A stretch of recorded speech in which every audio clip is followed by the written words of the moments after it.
Welcome to episode 51 of the Slab podcast, where the grades matter and there are no rules.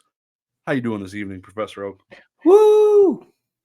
Yeah, 5-1. fantastic. I am absolutely fantastic. What about you? Doing never on top of the world. Detroit Lions won their first playoff game since 1992. Big one. And I was there to witness that feat, marvel of the world in person.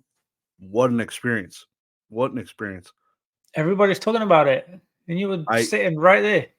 I semi-vlogged it, so I'm gonna upload a video on my YouTube just so I can have it there. It That's wasn't cool. it wasn't a whole lot of vlog, but there's videos. It'll get demonetized, all that music, but I don't care. So I'm not trying to make money off of this vlog. I just want to have it on my YouTube and then I can share it to my stepdad and they can go look at it and That's it'll be cool. cool. Yeah, so that'll be pretty sick. But that was a huge. Didn't have it on my bucket list for this year at all, and now they got another playoff game at home. So damn. Yep, you got to double up. That's one that you just don't forget that kind of stuff, right? That's Mm. like you say, bucket list. That's like a lifelong dream for those kind of things. There's people that probably have been waiting for that moment their whole life. We've been to every game and just never got to that point. So yeah, blessed. That's pretty awesome. Yeah, this to put it in perspective, in the history of the NFL in football, the Lions have never hosted 2 home playoff games in a row until this year. Big deal. And there's showed video of this guy. He was 66 years old, or no, he had been a season ticket holder for 66 years. He was an old dude. Like he's been around since like the beginning, and Wow. this is the first time he got 2 home playoff games. That's insane. It's that old. Crazy. So could be once in a lifetime experience. So yeah, crazy times, man. You love to see it. Love to see it. Amazing. Yeah, man. I won the spicy topic, which I feel like it's been a minute since probably either you or I has won it, but that felt good. Of course it happened because I threw Mr. Old School Pokemon kind of under the bus. Not really under the bus that hard. I just said Old School Pokemon needs to keep his promise. Um, and I'm gonna kind of explain that and kind of the disservice he's doing to himself. So Old School Pokemon made a promise, and shout out to if you don't know what that is, link down below in the description is his YouTube channel. What's left of it, and you should go check it out. And he had promised to make more YouTube content in 2024, and I heard him say on his podcast he has until December 31st at midnight to fulfill that prophecy. And I think that's a huge mistake. I think it's a huge mistake. Being somebody like yourself, Nick, me talking to you, Nick, you are, call yourself an icon, like a person of the people, a big Pokemon person, YouTuber, whatever you want to call it. Looking at your channel, you made 11 or call it 9 videos last year. 9 videos. The worst performing video, of course, had Dan Ketchmall Collectibles logo on the video. So we'll forgive that one. But of your last 4 videos, you're talking 21,000 views on one video. The next video was 6.7 thousand views, then 14,000 views, and then the Dan Ketchmall logo, of course, because it was for charity. That one doesn't do as good. And then 3.4K views. Like you being eBay live guy, these are the people that should be hearing about your eBay live ventures, and you should be plugging it in. Like, do keep doing awesome videos because 21,000 videos, that's freaking awesome. I've made almost 700 videos, and I've got almost my first 10,000 view video, almost. And that's just because it's like an evergreen video and it's slowly growing over time. And this video popped off instantly. Like you you got what it is. Like people want to see you on camera. People think you are, and you are. You're just a lovable person, relatable in the hobby, balls deep into it, and you've been in it for a long time. You're like you're old school mother effing Pokemon. I think you could propel your business in eBay Live. You saying you would like other sellers to come on there and help promote it more, promote it yourself in your own YouTube channel. There's nobody really doing it at all on YouTube promoting eBay Lives. There's people that will mention it in the news, like we had mentioned it, like, hey, eBay's doing eBay Lives. The end. Like that's it. Like that's all we're talking about. Like obviously you don't want to put people to sleep talking about the business, but if you get two people to click over and buy YouTube, your time making the YouTube video pays for itself. 21,000 views. Odds are somebody's clicking over to your lives. You could probably put some version of a link, I would hope, to an eBay Live because God knows it's really hard to find. I think it's only accessible on mobile. I don't even know if it's on PC yet, but I think you're just doing yourself a huge disservice. You could propel your business to the next level by just promoting it in self promotion and just being that relatable figure. Shout out to Z&G Emporium coming back doing videos again. It's just people want to see a face and just be, they want to know you're a real person. Like obviously eBay Live's a thing. They could see your face, but get people from here to there. Like that's, I feel like there's a huge opportunity there for you, and I feel like you're missing out.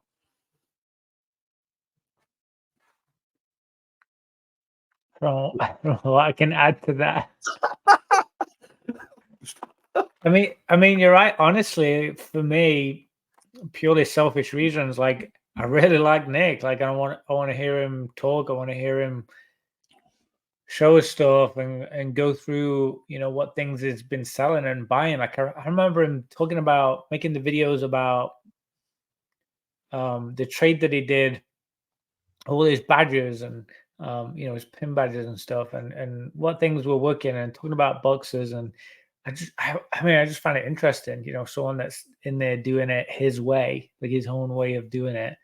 And yeah, I mean, I want a video every day from him. Like realistically, you know, he's someone that should be making daily content, being a full time at home. Like no pressure there, Nick, but like kind of a little bit pressure because I think you would see not just a benefit from it, but I think you'd probably enjoy it. You know, I think there's a net positive in a lot of different ways, not just for you, but also clients, you know, friends. It's fun. Yep. Yeah. So it wasn't me really throwing him under the bus, just a swift kick in the ass. I think you could make some waves if you wanted to. It's you won't see eBay or YouTube giving you money, like the obviously AdSense is trash, but through other means, it'll pay for itself. I know it's humble and like obviously has a lot of humility. Like he's like, you know, great guy, got a good heart. But when I met him, he was the first ever Pokemon YouTuber, probably the first ever YouTuber I'd ever met in real life. And I was like excited. I was like starstruck, like, oh my God, that's Nick from my phone, like from YouTube that I watch like all the time. It was really cool feeling. I don't think he realizes like how many other people would probably feel like that. No, I felt that way when I met him in Gem Mint Pokemon. Like I had watched more old school Pokemon videos probably than Gem Mint at the time. I don't know Yeah, the way same. the algorithm worked, but yeah. Yep. No, it's not to blow too much smoke up his ass, but I think you're missing the boat on this one, bud. Come on. Come on. You got James doing it already back. Come on. I mean, you're setting a difficult standard too, because you are like making a lot of really good content and a lot of like varied content. There's like a lot to feed off with your channel. So I think it is hard for like most YouTubers to keep up with that. They're not doing as many different things as you're doing. And as like entertaining and funny as you, like that's not knock at Nick. I just mean in general, like YouTubers. it can be difficult, but I'd also urge you, Josh, to like carry on. Like, don't give that up, because I think it's inspiring and motivating. You know, I'm done. it's fun. Just No, upload my last video today. No, naughty boy. Yeah. So let's see a video this week, Nick. That'd be great. Can we reference real quick before we get into this? Can we just reference your return real quick, because you had a pretty cool CGC return. Oh, that CGC return. Yeah. What do you want to reference? I mean, it was pretty hot, right? Like there was. Cool. That was like, oh, if you went to a casino and you had a day like that, you'd feel pretty good. Like you'd walk out feeling good. I think you had a lot of variation, but yeah, it's cool. I like grading. Like that was cool just because it was only 46 cards, but it was like 6 different grading companies, different things. Yeah, or 6 different TCGs. That's what it was. Yeah, it was cool. A lot of tens, but also a lot of there were some random 8s and some 9s that were like freaking gem. Like literally, I said, I'm not sending cards with whitening, and I showed on the video. None of these cards have whitening. So probably some of them got hit with centering and knocked them down to 9s, but I got an absolute grail. Those of you who don't know, I'm obviously a huge Yu-Gi-Oh fan. This no cap was a grail for me. Berserk Gorilla, love this freaking card. And I'm guessing it's got to be pop 1. It's pop 0 at PSA and a 10. There's probably only 1 graded, probably by me. Nobody cares.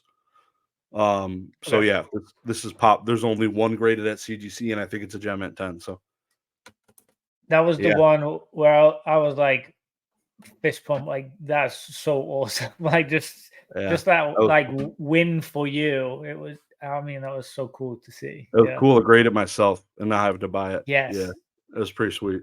I don't get to do that too often, but there is a big difference in like the connection, I feel, when you grade something and it hits what you want it to hit. You do it yourself rather than buying it, even if it was cheaper than like market, even if you got a deal on it or whatever. It always feels really good grading it yourself, get it in your own slab and stuff, for sure. Yeah, I wish I remember where I got it, because I bought so many of these off different people off Instagram and eBay. I bought out TCG Player at one point, like all 20 listings for like $5 a piece.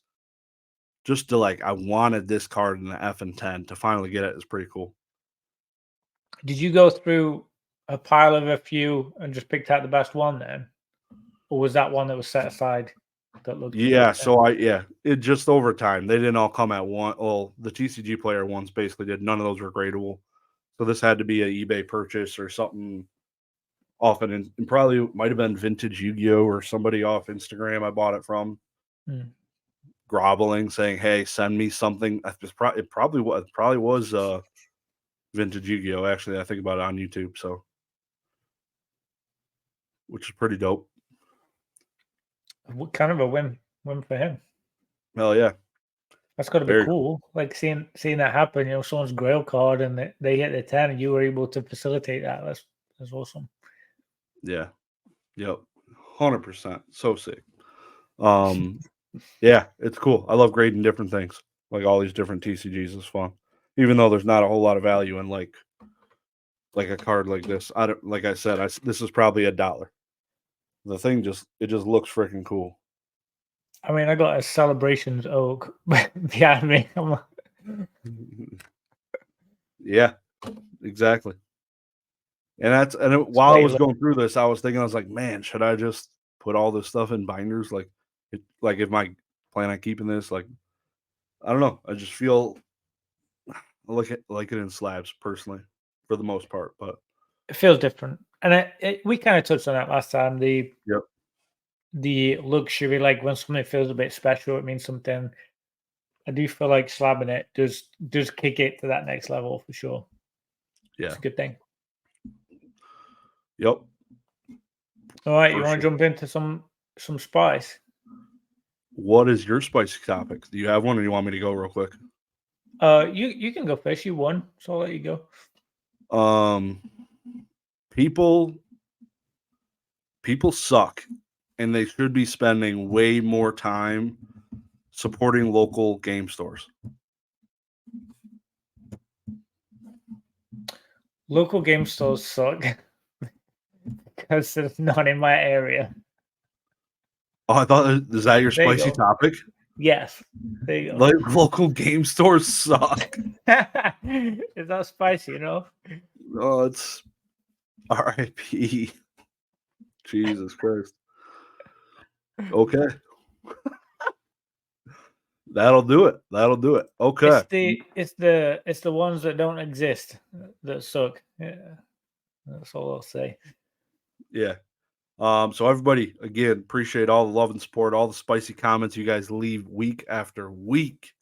Yeah, keep doing it. Drop some more down there. Favorite your favorite ones.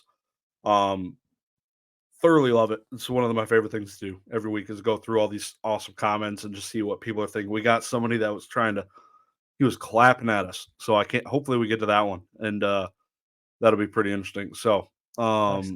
keep it spicy. If you don't like something you hear, give us some crap. I want to hear about it. We're not always right, except me. So I'm glad. That's what keeps it fun. That's why we asked for the spice, right? Yeah. Katie Lowen. Shout out to Katie. She said, this is a quote from our grandkids, right? Yeah. Garage sales are going to be littered with once very valuable and low pop slabs. Yep. From the grandkids' perspective, they're just going to be at garage sales, and there's just going to be dollar boxes, is kind of what she's talking about, probably. I feel like it's already in play. I feel like there's already a lot of like things that were a little bit valuable and with some money that are really selling for nothing. I mean, I sold it was a 9.5 or a 10 Charizard on Sunday night for 99 cents. They got auctioned it, and I was like, $5 shipping. $5 shipping. Yeah. So I didn't get burned too bad, but still, like, it's not 99 cents. Things are different. Real quick, outside of the actual comment, Katie, I still need your address. I still owe you a magnet from like 20 episodes ago. So please DM me on Discord or Instagram. I want to get that out to you. You're the only one left on my list that I haven't sent one to that I owe one. So don't forget to do that if you're listening. Get that right in early at the beginning, because I don't know if you've missing it a couple of times. Usually they fall asleep about the 14-minute mark. It shows. Right. That's what I'm saying. I want to get that in quick. Oh, damn it. We're past that. Rip. I kind of like the idea of our grandkids being at garage sales and like the boxes of like Pikachus and stuff, and just people selling stuff off cheap. Like, there's such a nostalgia around that for me. I think that's such a fun concept, regardless of the money, because if it's worthless, it's worthless, you know. But I just think that'd be cool, like going hunting with my grandkids or whatever. Like, hey, let's see if we can find this, and getting them excited about it, and getting 50-cent slabs or something. I don't know if 50 cents even exists in those days, but yeah, I don't know. I kind of like the idea of that. I think it'd be fun. Yeah, I don't know how much littering there's going to be of these slabs, because I could compare it to the quantity of video games, like the Nintendo Entertainment System. How frequently do you run into people with NES games at garage sales? Those were sold by the millions. And it's not too frequent right now, 30 years later. I still see piles of DVDs. Like, DVDs were like next level. Everyone had 100 of them, I feel like. Nobody ever wanted those. The people that bought them, you're stuck with them. Nobody ever, there's zero ever resale value. So they never really went and dispersed. So after you bought it, you bought the bag leaving the store. Like, bag obtained. Like, it incinerate money now. Literally. I think it could be treated similar to Pokemon. Like, it could be to where or I mean video games where you walk up to the auction, or not the auction, the garage sale, and you got the guy with all the Pokemon cards, and I feel like that's the feeling now. If you walk up to a garage sale and these dudes got Pokemon cards, you're like, jackpot, let's go. It could be a similar scenario for our grandkids in 40 years. If you're looking at what was once a low pop slab, now it's 40-year-old slab, or it could be 60-year-old slab if it's from 1999 and we have grandkids. Like, Mm. whoa, whoa. God knows. It could be, I don't know. That's a good point. Like, because not necessarily every card is going to be worthless. Like, there could be Yeah. something that they're looking for, that one special card that no one even, Yeah. realizes is a really good card, kind of thing. Moonbreon. Imagine a Moonbreon. Yeah. Grandkid finding 40 one years. in a dollar. I'd Dollar six. if I saw that at a garage sale in 40 years from now, I'd snap that boy up.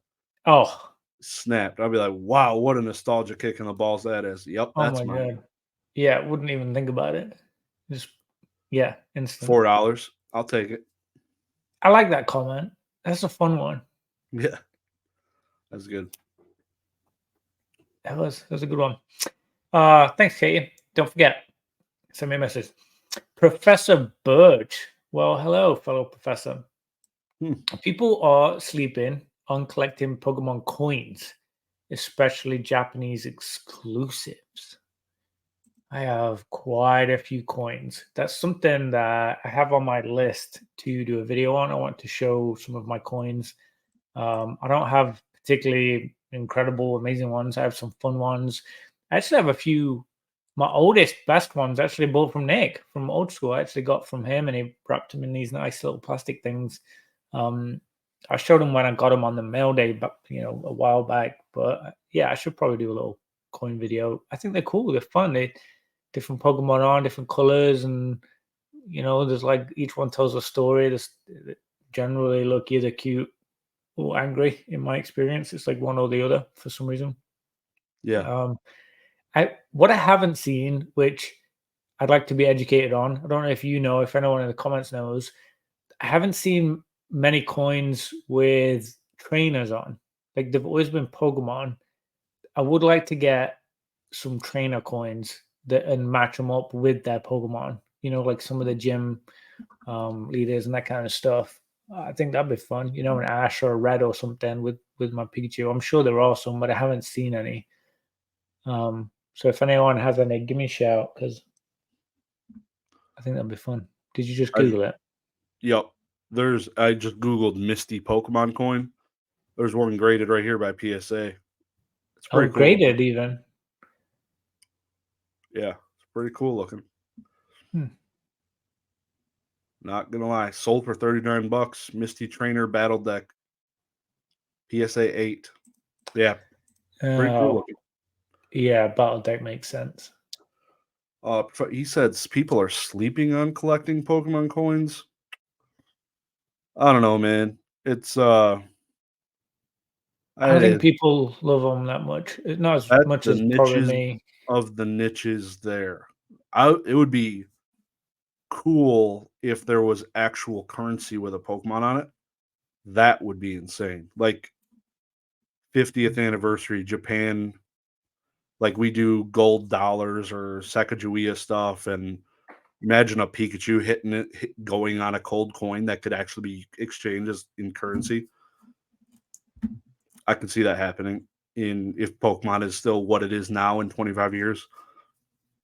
Could happen for sure. The people will be old enough and in the right places in the government. They'll make it happen. They have to work with the men. I think that would go bonkers. I think Yeah, that'd people be would go absurd. crazy for it. The plastic coins reminds me of playing the game, going first, flipping for sleep in between turns. It doesn't kick me in the nostalgia balls like the video game and the cards and all that other stuff. So I don't know, man. I don't think people are sleeping on it. I just think it's too deep in the niches of Pokemon. Too deep. I would I would probably describe it as mildly interesting. Yeah, like graded packs makes way more sense. Just like the preservation of what was the thing we're familiar with buying at the store. That's basically what that is. Um a lot more nostalgia with packs, ripping them. They pass through my hands a lot more than coins. I used to display them at the last house I was at, I think. Display coins. Yeah, on my shelves. I had like 20 or so. Some of my older videos, you might be able to see them. They were tiny, but I got like a whole box full of them. I think they're fun. I think they're cool, but like yeah, they're not great. Like it doesn't tickle me the same way that like you say like a fancy pack would, or a really nice card that I feel attached to. It's just like interesting. Mhm. Just a little bit of cheap fun. Has that Pikachu drawing been on the background for ever? Mm-mm. No? I'm like, man, I swear to God, I've never seen this son of a bitch. What is that from? It's actually he's a local artist in Florida, and he does a lot of pop culture icons and just does it in his own style of like a teddy bear with like the with button eyes and stuff. He does like a similar style, but you can see like the electricity and stuff. Like he does like different backgrounds and things with it, and That's it's fire. pretty good. I think it did pretty well. And one of my really good friends gifted it me. He like commissioned him. It has a number on the back, where he signed it and stuff. And yeah, pretty cool. Was it a print or I is don't that the know. official, like the original? Because usually, well, when you number stuff, usually it's a print, but I'd still, imagine that's it's fire. probably a print. I mean, it's yes. I know it had a number and a signature on the front and the back, but yeah, I'll check. Yeah, but also when you Find out. commission things, usually you don't get a print, but that's dope, man. That's cool of him. I'll ask him. Yeah. Felipe de Sosa, he said you lasted longer than Medizu. Pretty much. Sorry, basic. Um, man, we talk about Medizu every week now, so not too much related on this, but Medizu, yeah, a whole lot of bad things going on. They still haven't paid artists. Here we are. They said they were going to get paid by the end of last year. Didn't happen. Shout out to Nick Strength and Pokemon for all the Medizu updates I've been getting from him because Dan doesn't do them regularly. And I just like keeping ear to the ground. And something interesting, like he basically called out Rudy Alpha Investments. Yeah, Did you see that video? yeah, did. Where Rudy was some patron paid Rudy to open a box of Metazoo. God knows what that cost. I'm curious. Let me know down below if you know what it costs to get Rudy to rip a box on stream. We have to pay Um, extra, you mean? oh, you have to. Oh, I didn't pick up on that. I thought it just like Or randomly would otherwise, I would just pick join someone. it and meme on him and have him rip $20 Metazoo boxes for the rest of his life. That'd be hilarious. I thought he would just choose someone and would just open it for them, like if they wanted it opening No, kind of I'm thing. I pretty didn't sure if realize they're people buying paid. boxes, I'm pretty sure he opens them for patrons that buy Right, right. the boxes. I feel like there's got to be a but. I'm not in there. If there, I feel like there's a button you click says Rudy open on YouTube plus $400. Ugh, I couldn't I didn't imagine realize what that. it's got to be That's something. crazy. Maybe it's not, and he does it out of the kindness of his heart. But basically, Rudy was like, I would never suggest you invest in the MetaZoo and all this. Yeah. And It's Nick cringe. Strength and Pokemon, he's like, bro, what? Like you were selling this to people, like pumping everything, pump, pump, pump, pump, pump, pump, pump, and now just slam the brakes. What are we doing? He just backtracked. He wasn't a big fan, and I for sure am not a big fan. That's kind of nasty. Just walking that back a little bit where it sits. But yeah, MetaZoo, interesting story, Philippe. I feel like Rudy kind of mentioned it in one of his videos too. He kind of alluded to him getting in trouble for saying something about it. I forget what his actual comment was. I'm really bad at referencing back to stuff like that. But yeah, that whole like, I don't know, it just feels weird because I remember thinking when he was saying it, I was like, I thought Rudy was like a part of MetaZoo. Like I remember a video of the guy that made MetaZoo being at his house and stuff, and them like joking around together and things, and he was saying like he went in and like and was investing in it and stuff. So very confusing for me. It seems like they've had a bit of a disagreement. Maybe it's about pricing or he's not made money from it or whatever. I don't know, but yeah, it's a whole thing now. MetaZoo, right? What was the last set? Was it the Hello Kitty? I don't even know if there's Yeah. been a set since.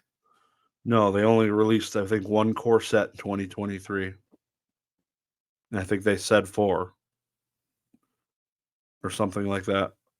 Oh, I didn't know that. Okay. Yeah, I didn't pick up on that. Yeah, it's tough. Yep.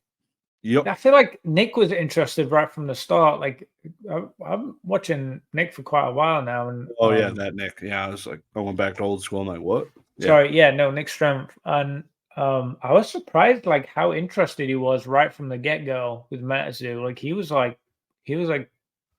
pretty interested. I remember him talking about it very early on and stuck with it. So yeah, it's been cool seeing some YouTubers just generally I don't know, like being a part of it. Like if they did get a following, like there's a following. Look at Basic, like he's been a big part of it. I think it's cool. I think it's cool for them that they find something they enjoy. I just wish it would have been more organic. The Hello Kitty thing, I can't get past it. Yeah. Yep. Done. Danny Dodd, absolute rock star. I was in a Savers. I guess is that a grocery store? I looked it up. It looks like it might be like a thrift store ish type thing. I just looked it up. Okay. I feel like I've heard of it before, but I don't remember. I was in a Savers and heard a kid asking his dad if Arceus would beat Mewtwo. The kids are in it. Yep. I think that's because of what we were talking about in that video. Yeah, the kids are like in it. Like they're wearing like t-shirts and watching the shows and collecting the cars. And yeah, I just donated last week a lot of pins and boxes and just random crazy like Pokeballs. Remember those tins where you could get a couple of jacked up packs inside, but they were like the shape of Pokeballs. Like, oh yeah. Donated all of those. Like I cleared out quite a lot of stuff. I cleared this room out. I remodeled it a little bit and trying to get a bit more organized. And yeah, she said, my wife said it just went crazy. So I love it. Yep. Oh yeah. Yeah. Who do you think wins, Arceus or Mewtwo? You got an answer?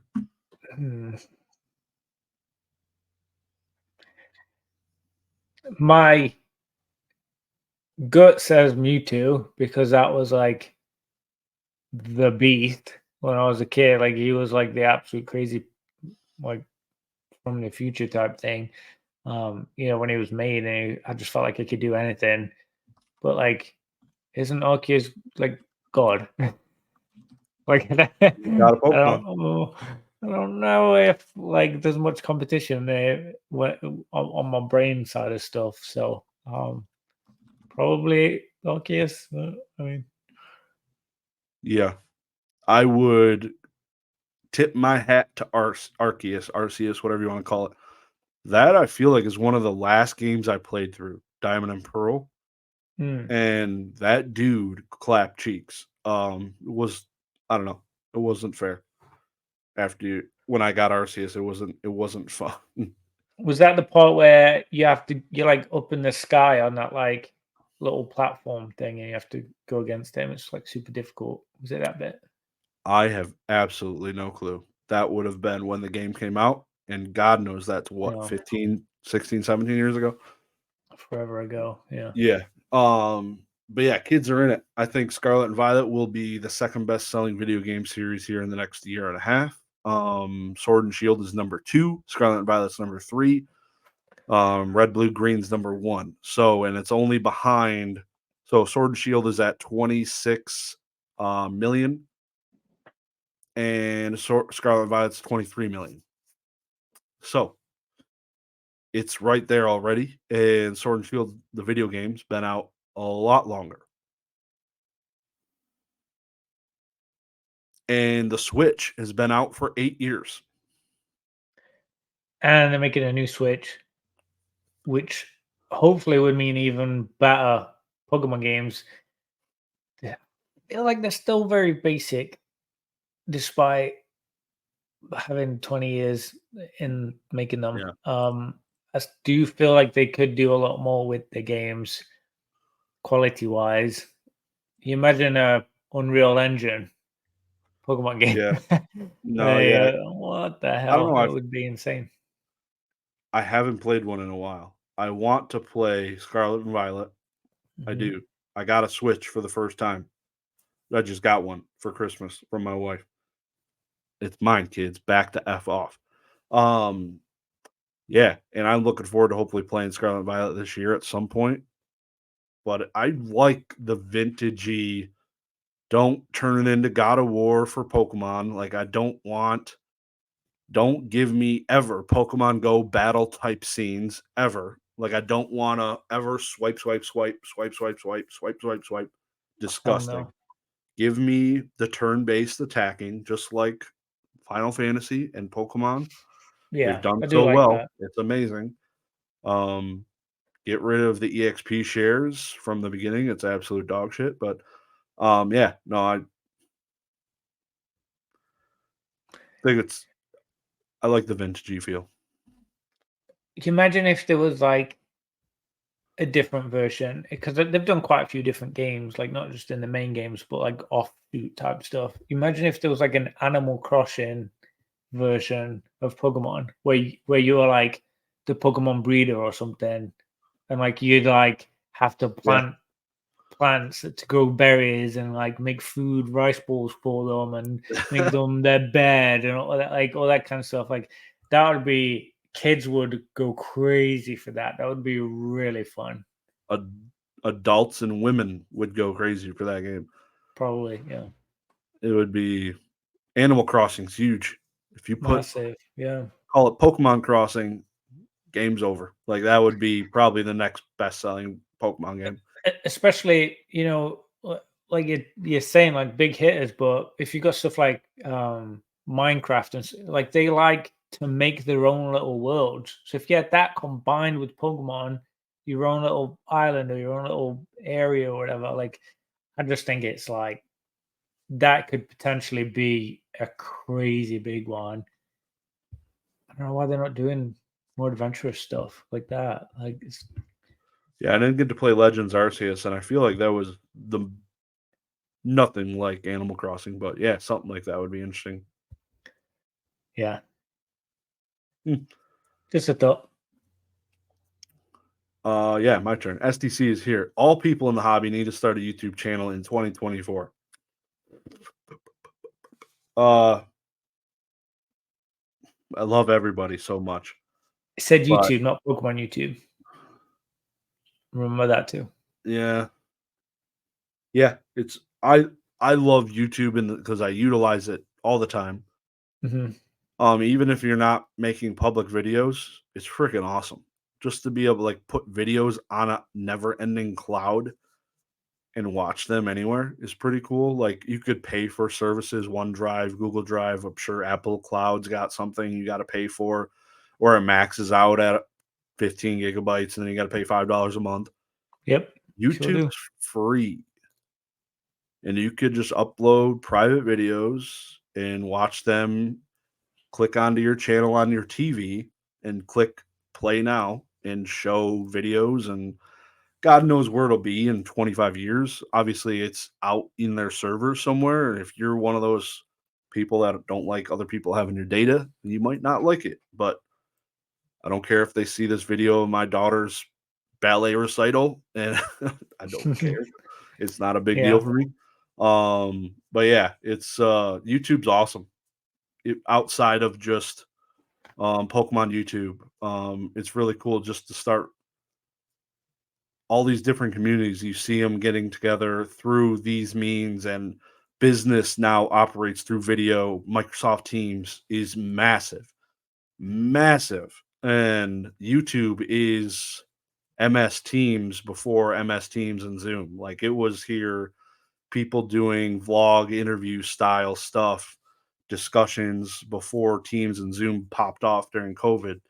So it's a huge bring together the world platform, getting people, like, I can't wait. You see it now with presidential candidates, even them going on real podcasts and being real people, and not just doing these BS uh debates. God, those are the most disappointing things in the world to watch.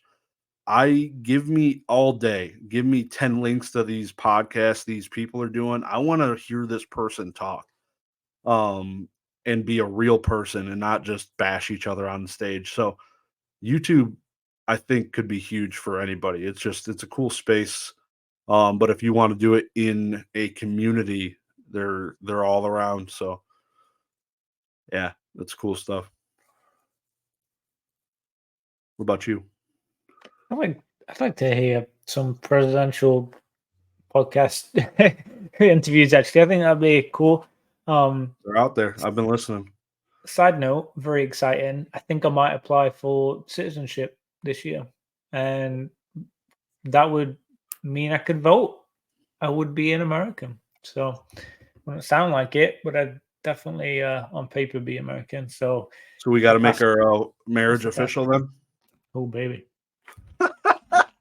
just need the right lawyer. That's what you need. Call me Larry. Yeah. Ooh, slap me with your rhythm stick.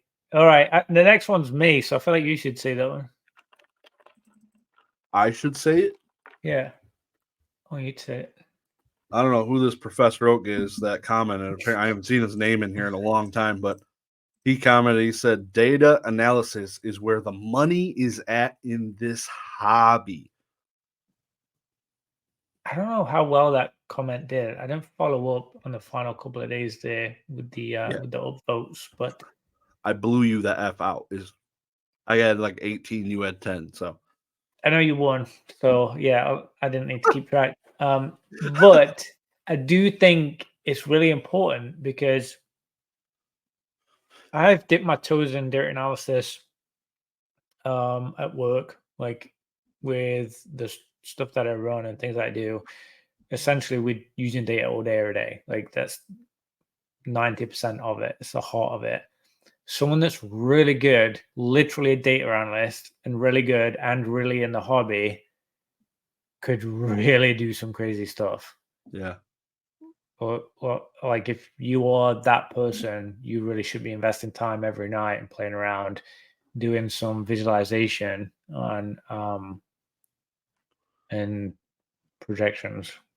Are you talking just like buying low, selling high type of things, like TCG players? Predictive analysis, probably more so, like knowing where things are going, what things are doing based on previous and current data and trends. You don't think anybody's doing that right now? Not well. Yeah. Even stuff as simple as finding low pop slabs. Like it's so readily available, but like who's doing that? Like I've done it. I've searched that out. I've like the couple of times that I've done it, I've made nice profit. But like I don't have the time investment to be doing that all day every day. I give people advice. I gave a specific couple of people advice a little while back saying like you should go to this specific place, pull the data and see where there are cards that for this set that haven't been graded in this grade yet and try and get that because then it would be pop one. Like just real easy, simple like apples on the tree that you can just grab. And I just don't think people are doing it to the level where they're being smart about it. I think people are using obvious stuff with what's hot, what's doing well, where they're seeing other things do well and whatever, or what they've got or what they have access to. But in reality, I mean, I don't know. I don't want to talk too specific, but there's like some stuff that I've done where I'm like, God, I wish I just had the time to do more of this. It'd be so fruitful, Mhm. you know? So I meant it. Like, I wasn't being facetious for that comment. Like, I genuinely think, like, if you can work with data, you should be really making some money right now. You should really be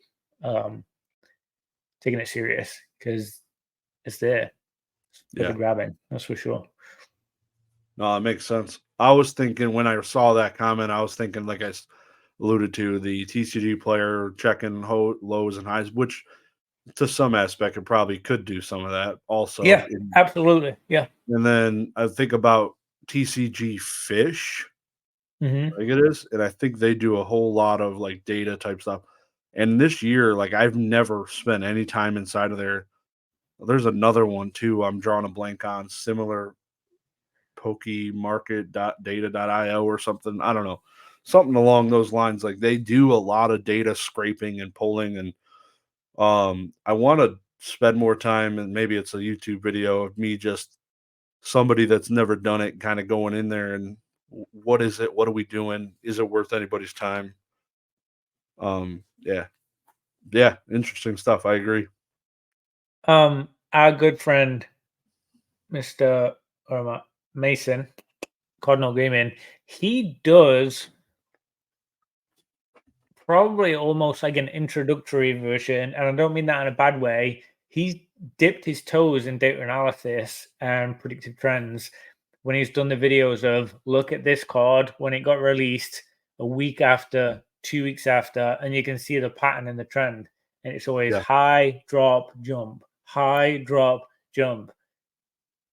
The next set, if you guys know how to read data, look at where the high is, look at where it's so you got the peak, you got the recession, you got what's called the trough.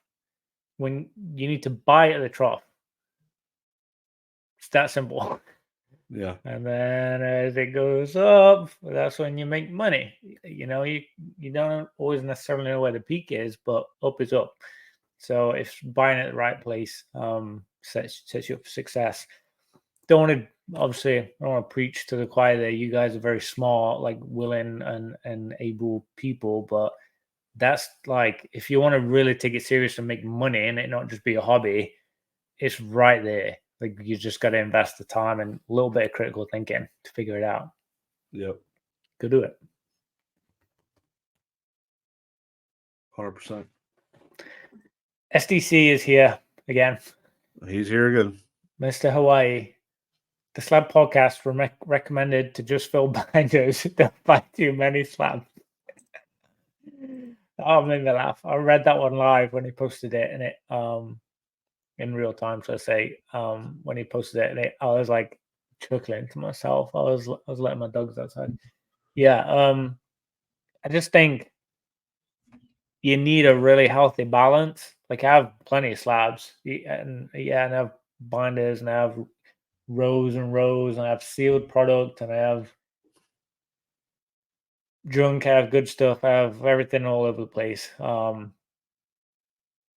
mean, I have a binder of signed energies, for God's sake. It's like completely worthless, but it not to me, you know. So yeah, for me, it's not a case of like recommending filling binders. Obviously, it's joking around with that, but buy slabs, grade slabs. I mean, I've bought slabs that have in a 10 that have been cheaper for me to buy the card and grade it myself in a 10, you know, even if I hit the 10 and be lucky, because grading price is still like, why aren't they $10? Like, why isn't PSA $10 right now? I don't get it. Like, what's going on? It's still just not affordable, like a high volume for a collection. You They're know, still if making just money hand over fist. They ain't gonna change for a while. it sucks, because I mean, the problem you've got right now is you can grade it 15 for yourself, for your collection, but you've got to send stuff you're going to sell.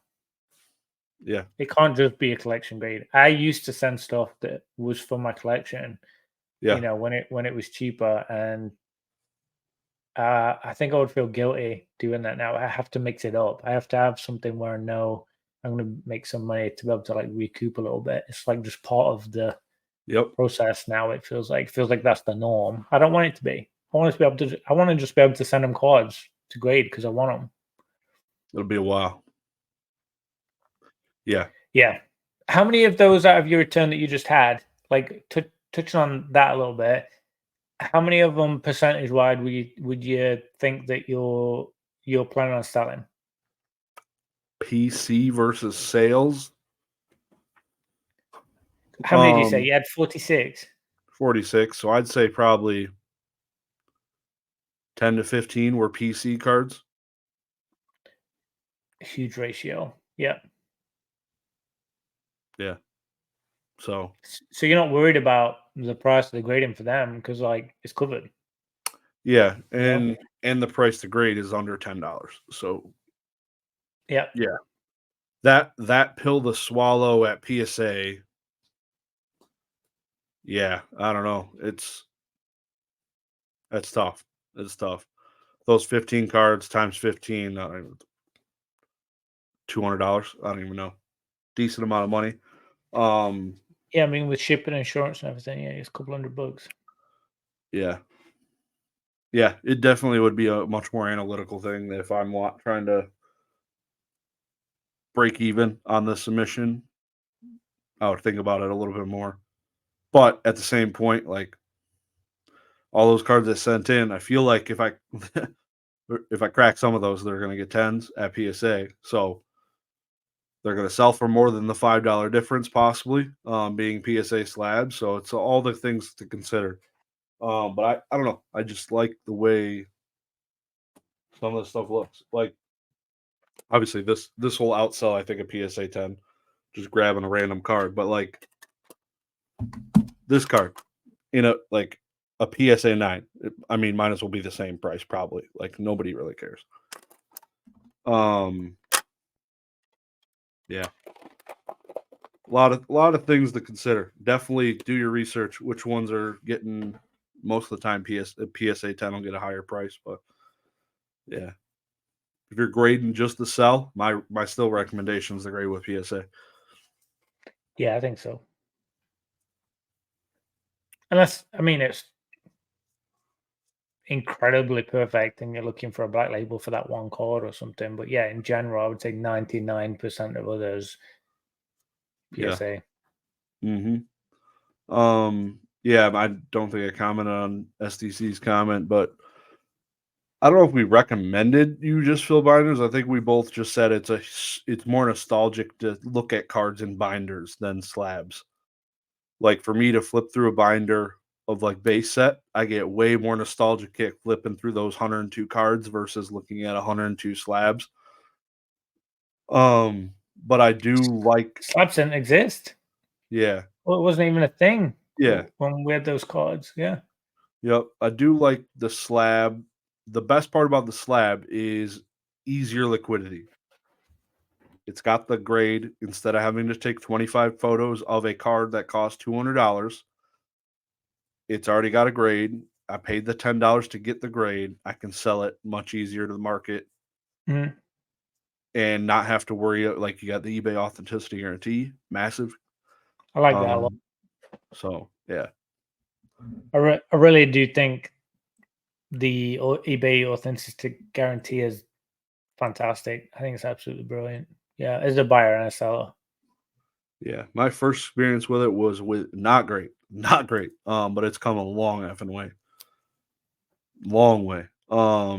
Next comment, Mr. Hunter Haas. He said people who buy Whoa. People who only buy PSA and shit on CGC slabs are keeping the prices of cards up from the 2020 bubble.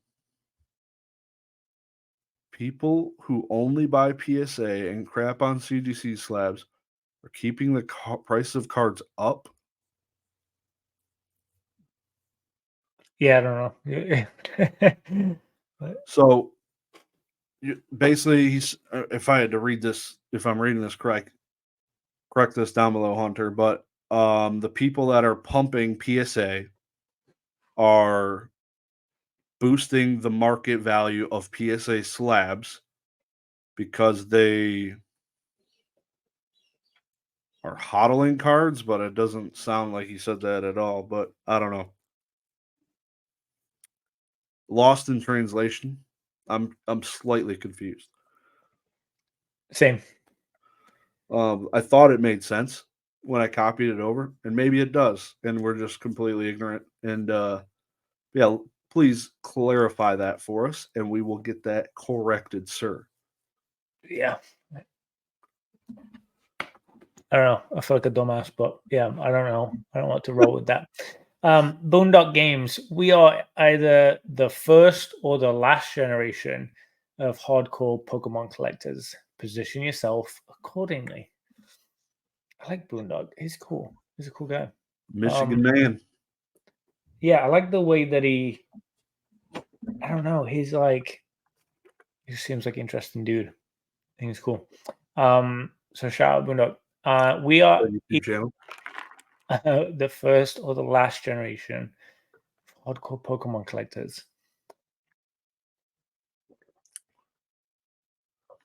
I think for me, I'm the first. Like, I was there at the start collecting the very first cards, and I still have them. Like, some of them, anyway, not all of them, but I still have quite a few of the first cards I ever had.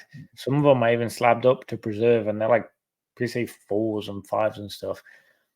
Shout out to the people that I've done giveaways for in the Discord of my childhood cards and like the birds that I give away and stuff like that. Like, I've definitely had some fun with that, but yeah, I'm first generation for sure. I don't think I'll be the last. What about you? I thought the comment, I read it differently. So, what do you think? What he says, the last generation. What do you think he's talking about? I think he means like the last ever people that are like crazy about it. Like, I think it will go on after I'm dead. Yeah, that's what I think we kind of alluded to earlier when we were talking about the kids who are still in it, the video games and all that pop. They could be the last generation. I Right. don't think we're definitely not the last. We're the first. Whatever. We're the first generation. The last generation are the ones that are in it now, the youngins playing the games, cards, um, getting pumped Pokemon into their blood by their parents that are us. It went full circle. Like we all became parents, had kids, and now can feed this into their brains, Mm. and that is generational, and that's huge for a company. So, um, yeah, that is. I don't think it's either. I don't think. I think we're the first, but I don't think we have the last yet here on this earth. So I don't know. But yeah, agree. Position yourself accordingly, tread carefully. These are all speculative investments if you're considering them in speculations or investments, but don't over leverage yourself. But this is something to be said about Pokemon for sure. I would imagine, not to sound too morbid, but 99.9% of the original Disney fan club are probably dead. Like, that was 100 years ago, right? Yep. Probably got Like, lifetime memberships to Disney for $13, and that was too expensive at the time. yeah, back in the 70s or whatever. I mean, I just feel like there's still so much potential for the future for Yeah. Pokemon, and we've seen like them just do so many things each year. There's like something happening. They just don't relent. They're relentless with it. Disney's Game, another generational one, like the Lion King calculated. They came out with the new Lion King. I'm old enough to have a child. What do you know? I loved the Lion King growing up. Man, I need to take my kid to go see the Lion King. That was big brain. They got some big effing brains. Like they could do math. This movie came out this year. Let's add 30 years. Mhm. Let's redo it. They have children. Let's run it. Pokemon hopefully is watching, and I think they are. They know what they're doing. So Yeah, because then you're recycling the first generation and getting the new generation.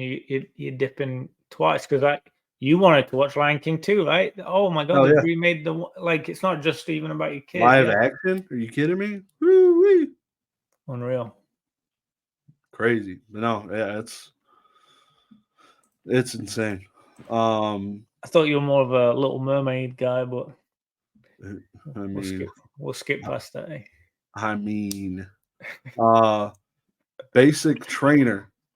The collector slash buyer's market will cause a boom late summer, early fall. The collector buyer's market will cause a boom late summer.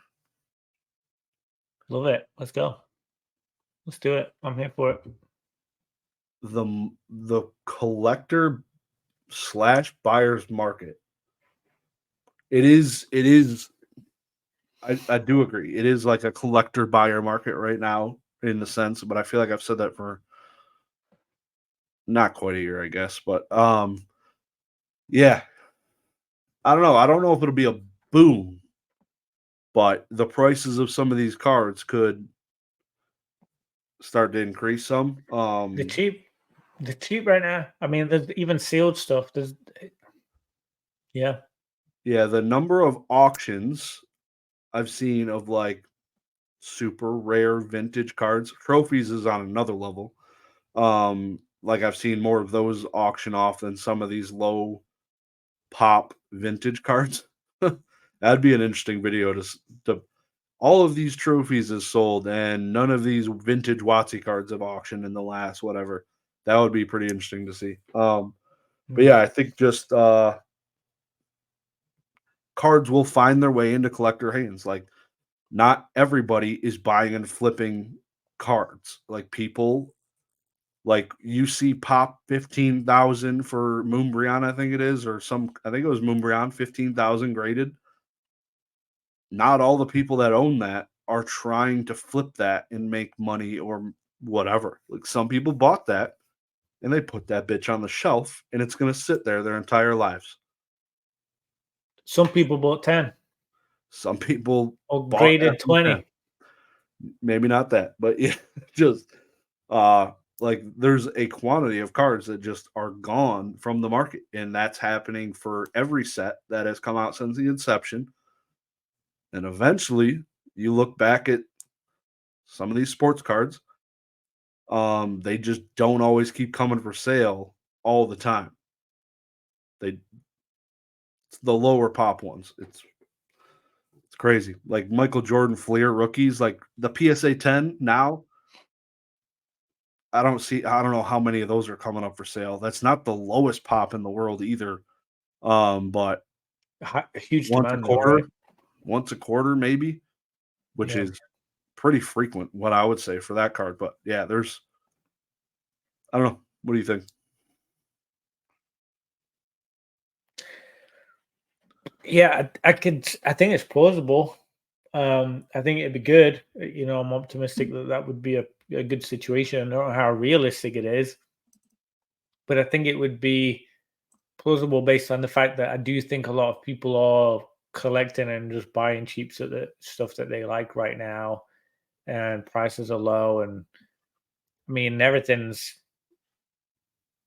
like attainable. It feels like at the moment. So when it gets to the point where like that stuff starts to dwindle out a little bit, that's when things start to incrementally jump up and up and up, and rise. So yeah, maybe now is a good time to buy some stuff cheap that you like and not listen just to what people are hyping up.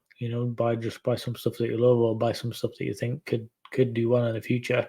There's some Pikachu cards that I don't know how they're like $2-3. Like it doesn't make any sense. It's just Yeah. crazy cheap right now. I don't want to give too many specifics. I don't want to recommend anything, but like there's some really cheap Pikachu cards that just seem like no brainers. So yeah. Home Bazaar 2024 will have $65 booster boxes on the most amazing sets Pokemon has ever released. That is spicy. Ooh, I didn't read that back half of that. Damn. Yeah, that's like a double whammy. First of all, I just can't see $65 booster boxes this year. I still just think there's so many people that are so excited and like just feel so good about the hobby and the cards. I can't see it. Even Chilling Rain, like that was a rough little spot just there. And I mean, I feel like they were still even a little bit over that. I don't even think they got that low. No. I think they're like 70, 80-ish or something at the really, really worst spot. So I can't see it, but also definitely not on the best sets. That's everybody's like, there's a Yeah. very spicy comment. I just don't. I have a lot of confidence in how good the sets are and how much interest there still is. Like I still feel really confident and optimistic on that. Do you? Yeah. Yeah, I completely disagree with Hoenn Bazaar. Most amazing sets Pokemon has ever released, hitting $65 boxes. Wow. That would be, I mean, the end is around the corner at that point. Like Pokemon It is. Yeah. was catching strays and like people were assassinated, and the Pokemon company's ending at that point for the best sets to be $65. So kind of related is Mert's comment saying Scarlet and Violet boxes will hit $60 by summer.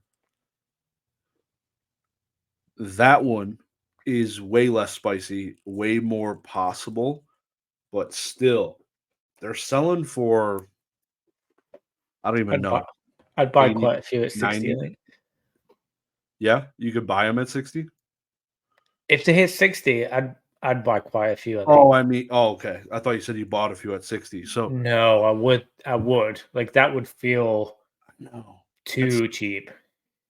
Even for Scarlet and Violet base, which I'm guessing is what it's which saying is there by crazy to SP. say that that's cheap. What is that? $2 a pack? Yeah, that's cheap.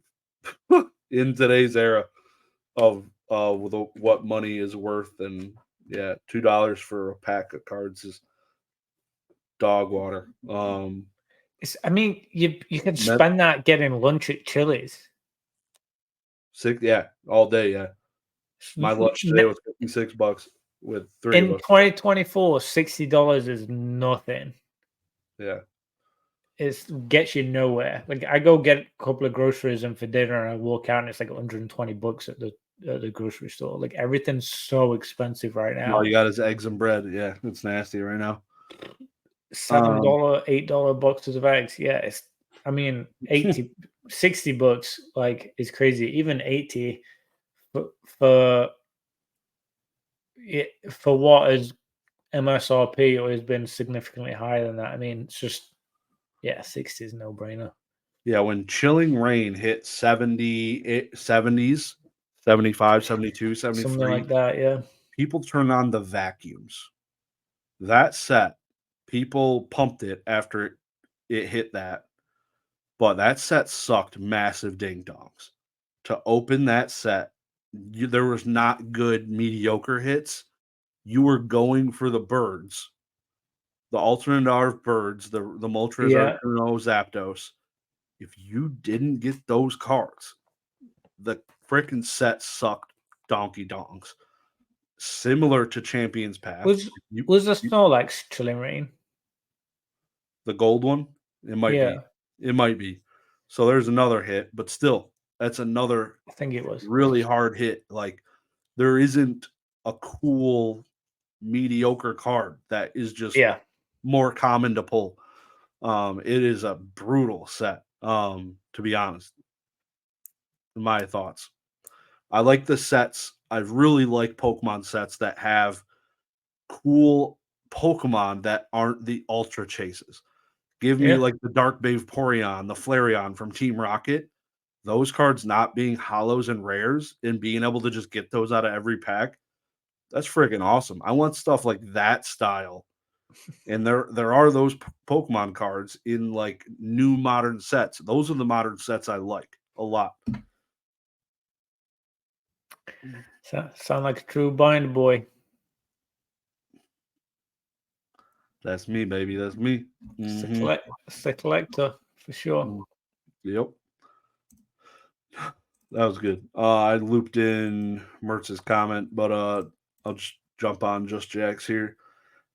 Just Jack, sealed investing is a boring way to take part in the hobby. So Just Jack had made the comment about investing and buying one ETB. It's boring versus buying a card and flipping it. And Yeah.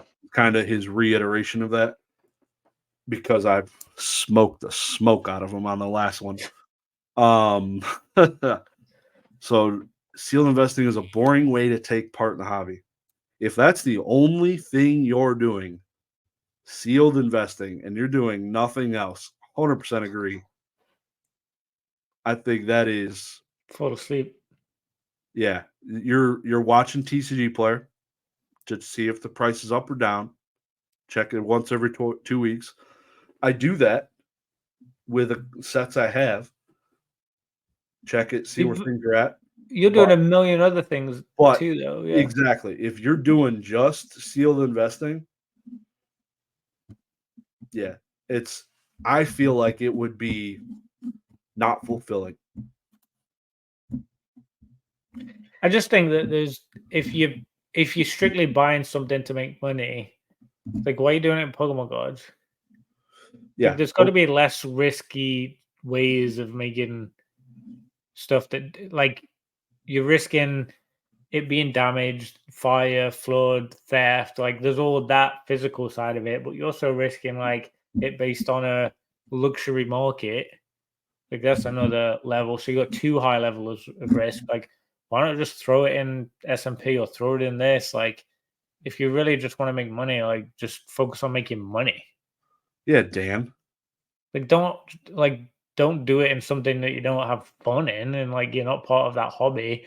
We're doing it. I mean, you mentioned Dan there, but like this is his hobby too. Like why wouldn't you do it? It's the opposite for us, right? Why wouldn't you do it in your own hobby and try and make money? Like why wouldn't you buy cases and stick them in your closet like you did? Right? Yeah, You're not gonna go out and buy Steins like Dan did, because like that's not your hobby, you're not interested in it, even though I don't know it. potentially the Yeah. upside is higher on Steins or something. Like I don't know, but you stick to what you know, I guess Yep. is what it is. So like if you're not in the really in the hobby and enjoying it and thinking about it long term, like you like that's why you would only be doing sealed, I think. Yeah. I don't know anyone that's only doing sealed investing, like only doing that. Me either. I can't think of anyone. No. Like even if you're no. Um Damn. I don't know. No. Nothing's coming to mind. No, I got no people that are heavily into sealed products. Ponga. But I don't know. I feel like that's not the only way he's partaking in the hobby. I don't know. Some people, I don't know. I feel like some people could get the rocks off by just having a bunch of cases of cardboard. Um, it just seems sad. It's sad. Let's wrap with Dan. Let's hit on a high note. Catch more collectibles. A big wake up call is coming for Pokemon investors, bunny ears, in the next 5 years. Stagnation and downward trickling prices. Yeah, I can see that. I can see that. I think that's plausible. I think it's plausible for it to trickle downwards. I think it's plausible for it to climb upwards incrementally and small. I think it's possible to go up, down, all around, shake it all about. Honestly, I don't know what's to come. I don't think any of us do. Otherwise, we would be doing what we can to optimize on it right now. But I do think that the whole like investing thing is thought about as too long term than what I think it probably is. Like I don't think I would hold on to stats of cases and stuff for like 20 years. Like I don't have a 20-year plan in mind for my sealed stuff that I've got. Like I'm at the point where double, triple, or something like that. Like, take Yeah. money and go. Like, go. I want to have fun with that money. Like, move it into something else. Try and double that up. You know, it's almost a bit of a game more than an investment. I think that's probably why is it as investors, because like, is it really investing? I guess. But 5 years, I mean, I tried to build out with my boss and some of the other leadership at work. We're trying to work on a 5 year plan together, and it's hard to fathom 1 year with how disruptive these past 3-4 years have been since COVID, how out of the norm and how the world has changed. It's very difficult to think what things are like in 5 years' time. Even 1 year. Honestly, like 1 year is hard to grasp, like what truly might be happening. But 5 years, next level. So yeah, I think it's definitely possible, plausible. Yeah. I don't know. A big wake up call is coming for Pokemon investors in the next 5 years. So I do think if it keeps trending the way it is, $100 here, $100 there, $100 there, every box, and then there will be one set every 2 years that just goes boom. Um,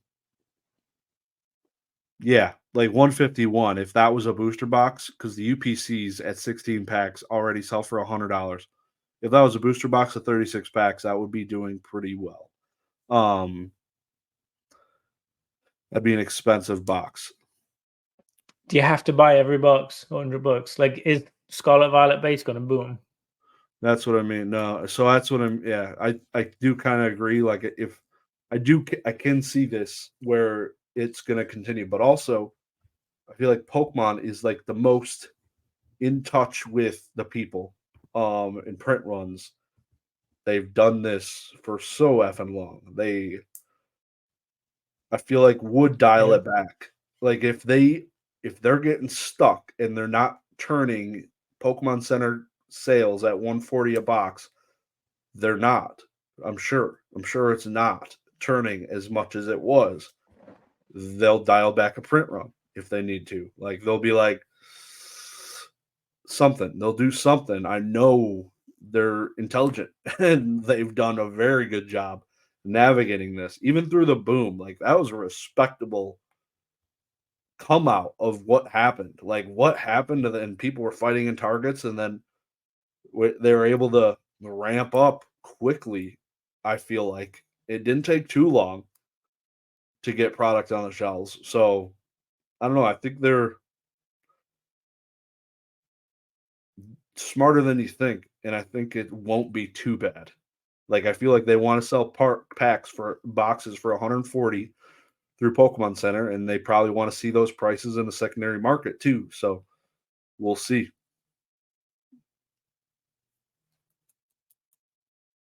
Time will I saw, tell. I saw someone in a Facebook group last night, and they put a picture of Evolving Skies pack, like just a raw pack, and they paid like $14 for it, Yeah. and they were like excited about it. Yep. Like I just see that stuff, and I'm like, there's still always going to be people out there that will buy this stuff. Like Yeah. always, like there's always going to be a market for it. It's just so big. It's the biggest, right? Yeah. Literally, Tough to it's the imagine biggest. it going to zero. Yeah, it is. And obviously Dan's not saying that, and we don't think that, but um 5 years is crazy. I can't imagine 5 years. I really hope we look back at this video in 5 years' time and are like, wow, we really didn't expect what was coming. That was a wild ride. Yeah. Exactly. Well, Let's till wrap it. another day. Yeah, thanks. That was fun. We had some really good comments. Thanks, guys. I really Yeah. enjoyed that. We had a lot of good conversation there. Definitely some spice, and some good topics. You guys continue to bring them. So throw one in for this week. Don't forget to hit a thumbs up on the ones that you like. Support your fellow friends, not just us. And I'll see you on the flip side, suckers. Thanks, Peace. all. Have a good one, Bye. y'all.